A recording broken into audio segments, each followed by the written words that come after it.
आपण रोज जगतो, परंतु मनापासून जगतो का हो? तर हे मनापासून जेव्हा जगायचं असतं त्यावेळेला आपल्याजवळ बकेट लिस्ट पाहिजे.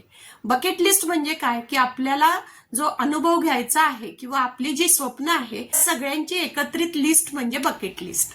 तर आपल्याला बरेचसे अनुभव घ्यायचे असतात, परंतु आपण ते लिहिलेले नसतात, की आपल्याला शेवटी शेवटी तर आयुष्याच्या संध्याकाळी आपल्याला समजतच नाही की आपण कशासाठी जगलेलो आहोत. म्हणजे आपला जन्मच कशासाठी झाला होता हे सुद्धा काहींना सांगता येत नाही. आणि म्हणून हे सगळं जे आहे ते कशामुळे होतं, की बकेट लिस्ट नाहीये म्हणून. आपल्याला आयुष्यामध्ये ज्या ज्या गोष्टी पाहिजे आहेत, अगदी छोट्या पण असतील, असं काही नाही की खूप मोठ्या असतील. म्हणजे एका आदिवासी वाडीवर आम्ही गेलो होतो, त्यांना विचारलं मुलींना, तर त्या म्हणत होत्या की आम्हाला मुंबईला आयुष्यात एकदा तरी जायचं आहे. एवढी छोटी सुद्धा विश असू शकते ना. प्रत्येकाच्या काही ना काही लिस्ट जी आहे ती तयार पाहिजे. ही लिस्ट तयार करताना मात्र मन खूप आपल्याला घट्ट करून लिहावी लागते, कारण आपण आपल्यावरच विश्वास ठेवत नसतो. आणि त्याच्यामुळे कागदावर लिहिणं ही तर खूप छान गोष्ट आहे, परंतु कागदावर लिहिणं हल्ली जमत नसेल तर मोबाईलवर व्हॉट्सअपवर पण एक फीचर आहे की स्वतःला आपण मेसेज करू शकतो असं.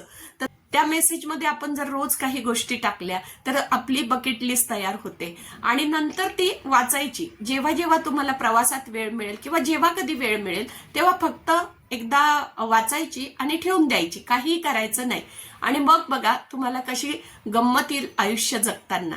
म्हणजे एखादी इच्छा जेव्हा पूर्ण होते तेव्हा आत्मविश्वास वाढायला लागतो आपल्याला, आणि आपण काहीतरी करायचं आहे आपल्याला हे समजतं ना. तो रोड मॅप आहे ना बकेट लिस्ट म्हणजे, की मला ह्या गोष्टी करायच्या आहे आणि ज्या ज्या गोष्टी करत गेलेलो आहे त्याच्यावर टिक मार्क करायची आहे. इतकी छोटीशी गोष्ट आहे परंतु ती करत नाही म्हणजे आपल्याला आपली प्रश्नच माहिती नसतात आणि उत्तरं शोधत राहतो. आणि ज्या वेळेला आपण बकेट लिस्ट करतो आपल्याला खूप आनंद होतो, आपल्याला आत्मविश्वास वाढायला लागतो. जेव्हा ती एक एक स्वप्न पूर्ण व्हायला लागतात तेव्हा रोज रोज तीच तीच कामं करून आलेला कंटाळा म्हणा किंवा एकसुरीपणा कमी होतो आणि मग नंतर आपल्याला एक जीवनाला दिशा मिळते. आपला जन्म हा फक्त जबाबदाऱ्यांसाठीच नाही तर आनंद घेण्यासाठी सुद्धा झालेला आहे. हे जेव्हा तुम्ही बकेट लिस्ट करतात त्यावेळेला जास्त जाणवतं. त्याच्यामुळे तुम्ही आजच तुमची बकेट लिस्ट सुरू करा. छोट्या छोट्या का असे ना इच्छा तुम्ही लिहा आणि मग बघा तुम्हाला त्या इच्छा नक्की पूर्ण होतील. मागाल ते मिळेल असं म्हटलेलं आहे.